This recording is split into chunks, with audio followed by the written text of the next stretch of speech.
আসসালামু আলাইকুম, welcome back to my channel Abiha Mehin blog. আশা করছি সবাই ভালো আছেন। আলহামদুলিল্লাহ আমিও ভালো আছি। এই তো একটু বাইরে গিয়েছিলাম আজকে মেয়েকে ডক্টর দেখাতে নিয়ে যাওয়ার জন্য। তো আর কি ডক্টর দেখাতে নিয়ে যাব আজকে। মেয়েটার বেশ কিছুদিন যাবৎ অসুস্থ। এই তো আকাশটা কি সুন্দর লাগতেছিল, আকাশে মেঘগুলো একটু ভিডিও করলাম আপনাদের সাথে শেয়ার করার জন্য। তো গাছ, প্রকৃতি, গাছ সবুজ সবুজ দেখতে কিন্তু বেশ ভালোই লাগে। তো আমি হসপিটাল যেতে যেতে সুন্দর সুন্দর জায়গাগুলো একটু আপনাদের সাথে শেয়ার করার জন্য ভিডিও করেছি। তো কী কারণে আর কি মেয়েকে নিয়ে হসপিটাল গেলাম, মেয়ের বেশ কিছুদিন যাবত আর কি ডায়রিয়া, তার জন্য তো কারো ভিডিওতে সময় দিতেও পারতেছি না ভালো মতো দেখা, আর ভিডিও ছাড়তেও পারতেছি না। এর আগেও দুইবার ডক্টর দেখাতে নিয়ে গেছিলাম আর কি। তো ঢাকার 8 দিন হসপিটালে আর কি যাই, সেখানে আর কি আমার মেয়েকে ডক্টর দেখাই, যেহেতু মেয়ে সেখানেই হয়েছে। তো যেতে যেতে একটু আপনাদের সাথে সুন্দর সুন্দর জায়গার মুহূর্তগুলো আর কি শেয়ার করছি। আমার কাছে তো এই গাছগুলো বেশ ভালো লাগতেছিল, আকাশটাও বেশ পরিষ্কার, অনেক সুন্দর লাগতেছিল, রোডটাও কিছু কিছু জায়গায় রাস্তাটাও বেশ ফাঁকা ছিল, তখন খুব ভালোই লাগতেছিল। আর রিক্সা দিয়ে যেহেতু যাচ্ছিলাম, তাই আর কি একটু আপনার সাথে ভিডিও করতে পারছি আর কি, ভিডিওটা করতে পারতেছি। তো আমার ভিডিওটি আপনাদের কাছে কেমন লাগে জানাবেন। দেখতেই পাচ্ছেন আকাশটা কত সুন্দর, মেঘগুলো দেখতে বেশ ভালোই লাগতেছিল। আর এই তো একটা খিদমা আই হসপিটাল দেখা যাচ্ছে আর কি।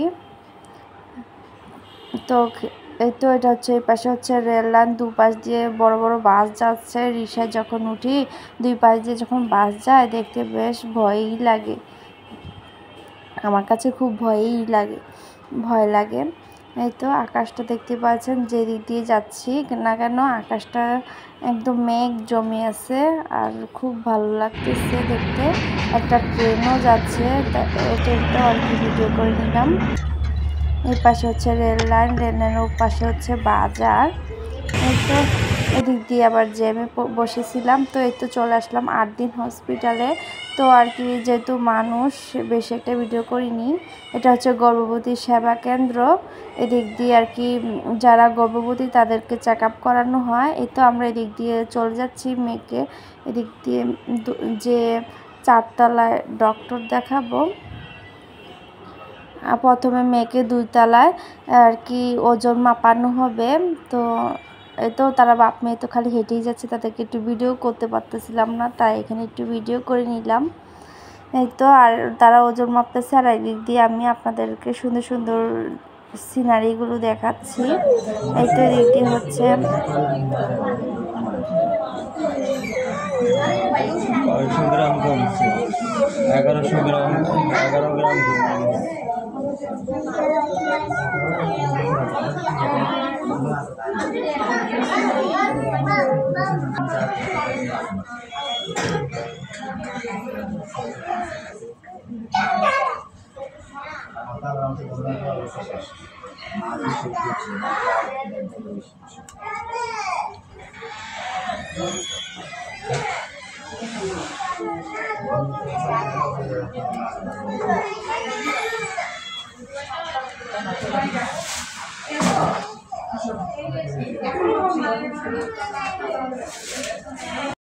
আল্লাহ বলো, আবার বলো,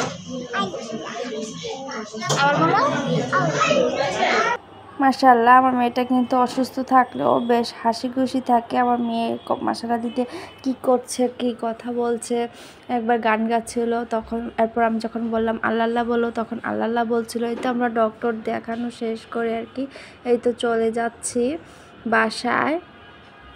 তো যেতে যেতে একটু আর কি আবার একটু ভিডিও করে নিলাম। তো তো চলে যাচ্ছে, বেশ গরম ছিল বাহিরে আজকে। আর এই তো আজকে একটু চিংড়ি মাছ ভুনা করব।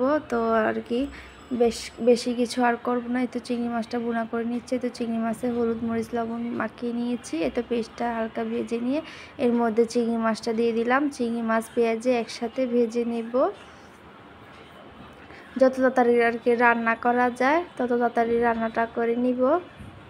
এই তো চিংড়ি মাছটাকে নেড়ে দিচ্ছি, চিংড়ি মাছটাকে ভেজে নিব পেস্টের সাথে কিছুক্ষণ। এই তো দিদি আমি হলুদ দিয়ে দিলাম, আরেকটু হলুদটা কম লাগতেছিল আর কি, মাছগুলোর গায়ে যেন হলুদটা লেগে এটা সুন্দর কালার দেখা যায়, মাছগুলোকে সুন্দর যেন দেখা যায়, তার জন্য হলুদ দিয়ে দিলাম।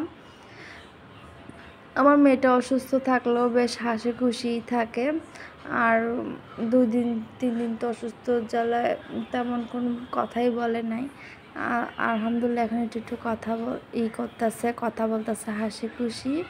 কিন্তু অনেক পাতলা পায়খানা, মানে ডায়রিয়া ছিল তার, কি বলবো, আমরা তো ভয়ই পেয়ে গেছিলাম। তো যাক এখন একটু আস্তে আস্তে কমতেছে, এখনও পুরোপুরি ভালো নেই, তাও 5-6 দিন হয়ে গেছে।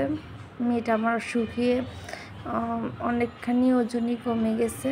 এই তো আমি মাছগুলোকে উল্টিয়ে দিচ্ছি। তো সবাই আমার মেয়ের জন্য দোয়া করবেন, সে যেন তাড়াতাড়ি সুস্থ হয়ে যায়। আর যাদের বাসায় বাচ্চা আছে এই গরমে বাচ্চাদের খেয়াল রাখবেন। এখন বাচ্চাদের দেখা যায় জ্বর আর ডায়রিয়াটাই বেশি হচ্ছে, আর হসপিটালে গেলে তো বোঝাই যায় কত পরিমাণ বাচ্চা অসুস্থ। এই তো টমেটো আর কাঁচামরিচ দিয়ে দিলাম। এখন দিয়েছি লাল মরিচের গুঁড়া, এখন দিয়ে দেবো হলুদের গুঁড়া আর একটু, তারপর দিয়ে দিচ্ছি জিরার গুঁড়া। এই তো জিরার গুঁড়া দিয়ে দিচ্ছি, দিয়ে এখন নেড়ে চেড়ে দিচ্ছি। এক হাতে ক্যামেরা ছিল আর এক হাতে রান্না করতেছিলাম আমি, যার কারণে একটু খালি নড়ে যাচ্ছিলো কড়াইটা, তো কেউ কিছু মনে করবেন না। এই তো বারবার খালি এক হাতে ক্যামেরাটা অন করে আরেক হাতে রান্না, তো বেশ কঠিন। এই তো এখন ঢাকনা দিয়ে দিলাম। এই তো এখন দেখতে পাচ্ছেন কতটা সুন্দর দেখা যাচ্ছে চিংড়ি মাছটাকে দেখতে। আমার কাছে তো বেশ ভালোই লাগতেছিলো, চিংড়ি মাছ ভুনা খুব মজাই লাগে। এই তো চিংড়ি মাছ রান্না হচ্ছে আর কি। তো আমার ভিডিও ভালো লাগলে আমাকে একটু সাপোর্ট করবেন, আমার চ্যানেলটাকে সাবস্ক্রাইব করে আমার পাশে থাকবেন। যারা আমাকে সাপোর্ট করছেন, যারা আমার পাশে আছেন তাদেরকে অসংখ্য ধন্যবাদ। এই তো চিংড়ি মাছে আমি আমার পরিমাণ অনুযায়ী একটু ঝোল দিয়ে দিলাম, আর এটা একটু বেশি ভুনা করব না, একটু ঝোল রান্না করব, তার জন্য আর কি। এই তো যখন এটা মরিচটা একটু ঝালটা কম মনে হচ্ছিলো, আর একটু মরিচের গুঁড়া দিয়ে দিলাম। এই তো দিয়ে নেড়ে চেড়ে দিচ্ছি যেন মরিচের গুঁড়োটা ভালোভাবে মিশে যায়। এই তো এটা পানিটা দেওয়ার পরে পানিটা যখন ফুটে উঠবে তারপরে আর কি আমি ঢাকনা দিব, পানিটা না ফোটা পর্যন্ত আর কি ঢাকনা দিব না। এই তো আবার পানিটা ফুটে উঠেছে, এখন আমি আবারও নেড়ে চেড়ে দিচ্ছি। নেড়েচেড়ে এখন ঢাকা দিয়ে দিব। আর আমি মাছটাকে বেশি একটা ভাজি নাই, বেশি ভাজলে মাছটা দেখা যাবে শক্ত হয়ে যাবে, খেতেও ভালো লাগবে না। তো ঝোলটা শুকিয়ে আসার পর ধনেপাতা দিয়ে নেড়েচেড়ে উঠিয়ে নিয়েছে তোমার চিংড়ি মাছ ভুনা। তো কেমন হয়েছে আমার চিংড়ি মাছ ভুনা, তো আপনাদের কাছে কেমন লেগেছে জানাবেন। তো আজকে ভিডিওটা আর বেশি বড় করব না, চিংড়ি মাছ ভুনার ভিডিও দিয়ে আজকে ভিডিওটি শেষ করছি। সবাই ভালো থাকবেন, সুস্থ থাকবেন, আল্লাহ হাফেজ। Thanks for watching video.